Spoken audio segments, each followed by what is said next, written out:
اعوذ باللہ من الشیطان الرجیم، بسم اللہ الرحمن الرحیم۔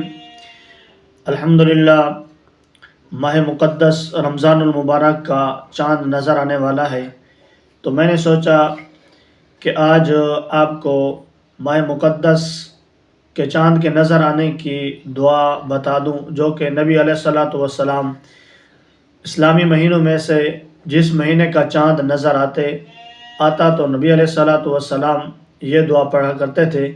تو روایت حضرت ابو طلحہ سے وہ فرماتے ہیں کہ اسلامی مہینوں میں سے 12 مہینوں میں سے کوئی مہینہ اگر لگتا، کسی مہینے کا چاند نظر آتا تو اس چاند کو دیکھ کر نبی علیہ الصلوۃ والسلام یہ دعا پڑھا کرتے تھے: اللہم اہلہ علینا بالیمن والایمان والسلامتی والسلام ربی وربک اللہ۔ تو یہ دعا نبی علیہ الصلوۃ والسلام ہر مہینے کی چاند کے نظر آنے پر یہ دعا مانگا کرتے تھے۔ تو یہ ماہ مقدس رمضان المبارک کا چاند نظر آنے والا ہے، تو تمامی دوست اس دعا کو یاد کر لیں، اور جب بھی چاند نظر آئے چاند کو دیکھ کر یہ دعا پڑھ لیں، کیونکہ یہ نبی علیہ الصلوۃ والسلام کی سنت بھی ادا ہو جائے گی اور آپ کو بہت زیادہ اجر بھی ملے گا۔ تو اس کے ساتھ ہی ساتھ ایک آپ کے سامنے مسئلہ پیش کر دیتا ہوں۔ جیسا کہ آپ کو کہا تھا کہ روزوں کے بارے میں آپ کو مسائل بتا رہا ہوں، تو انشاءاللہ آج ایک مسئلہ لے کر آئے الحمدللہ۔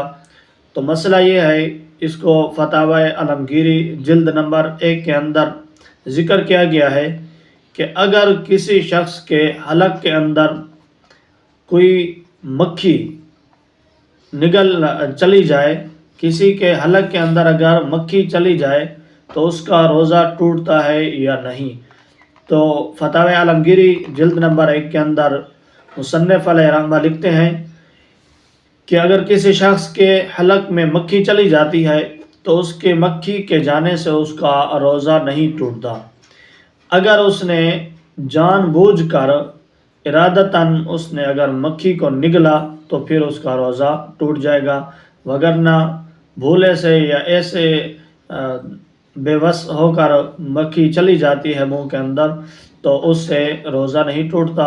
امید کرتا ہوں آپ کو میری باتیں اور میرا یہ بیان کیا ہوا مسئلہ سمجھ آ گیا ہوگا۔